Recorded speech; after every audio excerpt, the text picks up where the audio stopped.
할렐루야, 성경 통독 274일째입니다. 오늘은 골로새서 1장에서 4장까지 살펴보면서 골로새서를 마치도록 하겠습니다.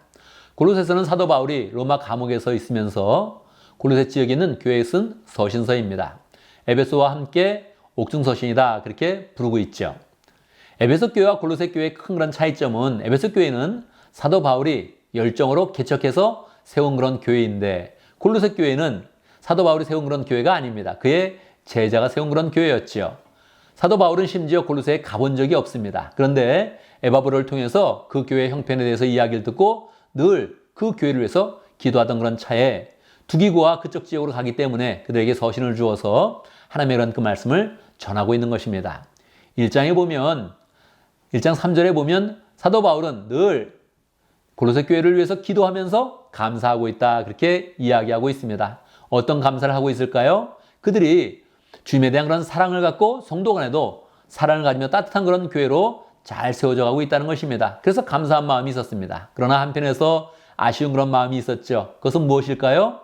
그들에게 하나님을 아는 그런 지식, 특별히 예수님에 대한 그런 지식이 조금 부족하다는 것입니다. 그래서 그들에게 영적인 지식과 총명함이 넘치도록 사도 바울은 기도하는 것입니다. 그러면서 이제 예수님에 대해서 선언하는 것이죠. 예수님은 어떠한 분이실까요? 사도 바울은 우리가 예수님을 통해서 구원함을 입었다, 그렇게 강조를 하면서 복음의 원리를 설명하고 있는데, 그 복음의 원리 가운데서 예수님에 대해서 한 번 더 강력하게 강조하고 있는 것입니다. 15절, 그 아들은 보이지 않는 하나님의 형상이다. 예수님이 하나님의 형상을 가졌다는 것입니다. 온전한 형상이라는 것입니다. 그리고 16절에서 중요한 그런 이야기를 합니다. 만물이 그분 안에서 창조되었다, 또 그분을 위해서 창조되었다, 그렇게 이야기합니다. 여러분, 천하 만물은 다 예수님이 창조하신 것입니다. 하나님이 창조했다는 것은 다 믿고 있죠. 그런데 그것이 예수님을 통하여서 창조되었다, 또 예수님을 위하여서 창조되었다, 이 사실은 사람들이 잘 모르고 있죠. 골로새 교인들도 그것을 잘 몰랐던 것입니다. 그러니까 사도 바울이 강조하면서 그분은 교회의 머리다, 그렇게 이야기하고 있습니다. 자기와 예수님의 관계를 다시 설명하는데 어떻게 설명합니까? 24절, 그리스도의 남은 고난을 그분의 몸, 곧 교회를 위해서 내 몸에 채워가고 있다, 그렇게 이야기하고 있는 것입니다. 2장에 보면 5절에서 나는 육체로는 떠나 있으나 영으로는 여러분과 함께 있습니다, 그렇게 이야기하고 있습니다. 놀라운 일이지요. 왜냐하면 본인이 세운 그런 교회가 아닌데, 바울이 세운 그런 교회가 얼마나 많이 있습니까? 그런데도 불구하고 지금 바울은 영으로 그들과 함께 있다. 그러니까 그의 제자가 세운 그런 교회를 얼마나 또 끔찍이 사랑하고 있는지를 우리가 알 수 있는 것이지요. 8절에 보면 누가 철학이나 헛된 속임수로 여러분을 노예물로 삼을까 조심하십시오, 그렇게 이야기하고 있습니다. 그들이 예수님을 믿었는데 예수님에 대한 확고한 그런 믿음과 지식이 부족하니까 자꾸 옛날 이방인의 그런 삶을 살았던 그 시절의 철학과 교훈들을 그들이 붙잡고 있는 것입니다. 바울은 이렇게 이야기합니다. 그런 것은 사람들의 전통과 세상의 유치한 원리를 따라 하는 것입니다, 그렇게 이야기합니다. 유치하다고 이야기를 하는 것이죠. 여러분, 세상의 학문은 영적으로 볼 때 유치한 것입니다. 사도 바울은 굳게 서서 이것을 강조하고 있는 것이죠. 16절, 먹고 마시는 일이나 명절이나 초승달 축제나 안식일 문제로 아무도 여러분을 심판하지 못하게 하십시오. 믿음이 약할 때는 다른 그런 이야기를 주장하면 거기에 휩쓸리게 되는 것입니다.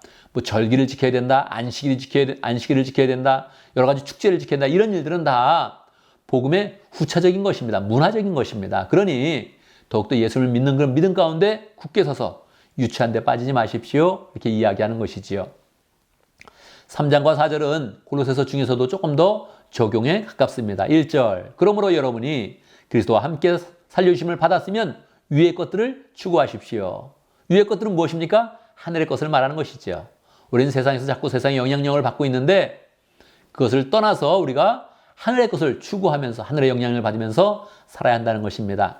적용이기 때문에 적용에 대한 그런 삶을 여러 가지 이야기하죠. 서로 거짓말을 하지 마십시오. 여러분 옛사람을 그 행실과 함께 벗어버리고 새 사람을 입으십시오, 그렇게 이야기하고 있습니다. 이것이 바울이 이 골로새서 쓴 그런 목적을 분명히 나타내고 있는 것이죠.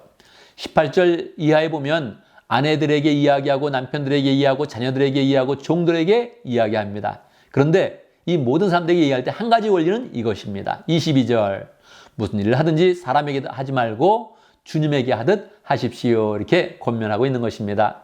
4장에 보면 이제 마지막 장이니까 또다시 권면합니다. 2절 기도에 힘쓰십시오. 깨어 있으십시오. 그렇게 이야기하죠.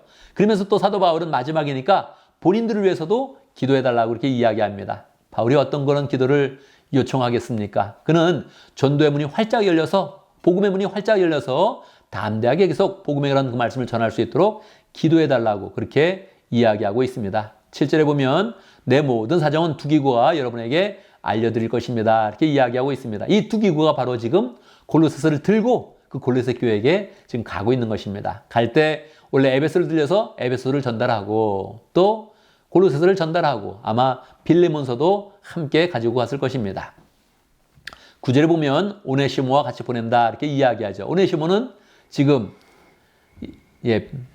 빌레몬을 만나러 지금 가는 그런 중인데 함께 가면서 성경도 전하고 또 빌레몬을 만나서 개인의 그런 문제를 지금 해결하고 있는 것입니다. 뒤에 보면 또 많은 그런 사역자들이 서로 문안을 하기도 하고 문안을 이렇게 부탁하기도 하고 하면서 여러 사람의 그런 이야기가 나오고 있습니다. 우리는 골로새서를 보면서 우리 또한 예수님에 대해서 확고한 믿음을 가져야 된다. 이 사실을 다시 한번 상기하게 됩니다. 예수님이 우리를 구원하셨다. 그런데 단순히 구원한 것이 아니라 그분은 원래 하나님의 형상을 가졌고 하나님이시다. 그분이 이 세상을 창조하셨으며 이 세상 모든 것들이 다 그분을 위해 창조되었다. 이렇게 예수님이 높고 귀한 분이라는 거 우리가 다시 한번 마음속에 상기하면서 믿음을 굳건히 해야겠습니다. 감사합니다.